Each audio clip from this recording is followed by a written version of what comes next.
नाशिक शहरातील हे जे तपोवन आहे ती नाशिक शहराची शान आहे। येथे अनेक वर्षापासूनची झाडं इथे आहेत। 54 एकर जागेमध्ये हे तपोवन उभारलेलं आहे।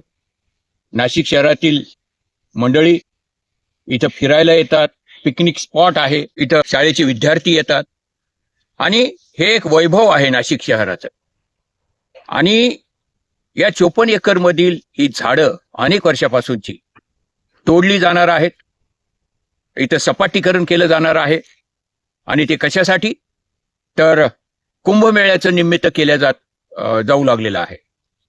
कुंभमेळा इथं जो होणार आहे त्याच्यासाठी इथं ही जागा सपाट करण्यात येत आहे असं आमच्या ऐकिवात होतं। परंतु आज इथं आल्यावर समजलं की केवळ ते कारण नाहीये, यांना या जागेचं टेंडर काढायचं आहे, खाजगी मालकाला ही जागा हस्तांतरित करायची आहे आणि 33 वर्षासाठी ही जागा लीजवर द्यायची आहे।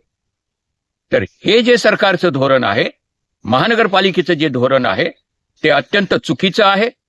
एक तर तुम्हाला एक्झिबिशन सेंटरसाठी, युटिलिटी सर्व्हिसेससाठी 54 एकरच काय, तुम्हाला शेकडो एकर जागा तुमच्या अधिकारात इतरत्र मिळू शकते।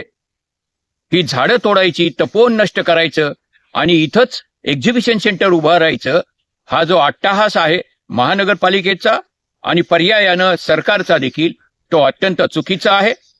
नाशिकच्या जनतेनं याच्यात हस्तक्षेप केलेला आहे आणि गेल्या अनेक दिवसापासून नाशिकची जनता ही झाडं वाचावी, तपोवन वाचावं यासाठी संघर्ष करत आहेत।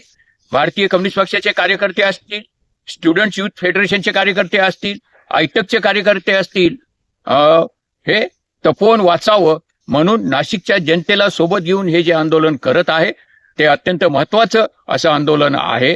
पर्यावरणाचा ऱ्हास, जागतिकीकरणाच्या धोरणानंतर, जागतिकीकरणाची धोरणं स्वीकारल्यानंतर पर्यावरणाचा ऱ्हास झपाट्यानं होताना आपणाला दिसतोय। जंगलं उद्ध्वस्त होत आहेत, तपोवन सारखी ठिकाणं उद्ध्वस्त करण्याचा मानस आहे आणि हे सगळं खाजगी मालकाच्या घशात, भांडवलदारांच्या घशात घालण्यासाठी हे सर्व आहे। आणि हितसंबंध जोपासणारी राजकीय पक्षाची मंडळी, राजकीय नेते मात्र गप्प बसलेले आहेत आणि हे आंदोलन या नाशिक शहरातल्या नागरिकांनी जे पुढे नेलेलं आहे ते याच्याही नंतर पुढे जायला पाहिजे। आंदोलनाचं बद्दल आम्ही अभिनंदन करतो। भारतीय कम्युनिस्ट पक्षाचे कार्यकर्ते, राज्य सहसचिव कॉम्रेड राजू देसले यांच्या नेतृत्वाखाली हे जे आंदोलन सुरू आहे ते अत्यंत मोलाचं आंदोलन आहे। त्याच्यात सर्व नाशिककरांनी सहभाग घ्यावा असं आव्हान आम्ही करत आहोत।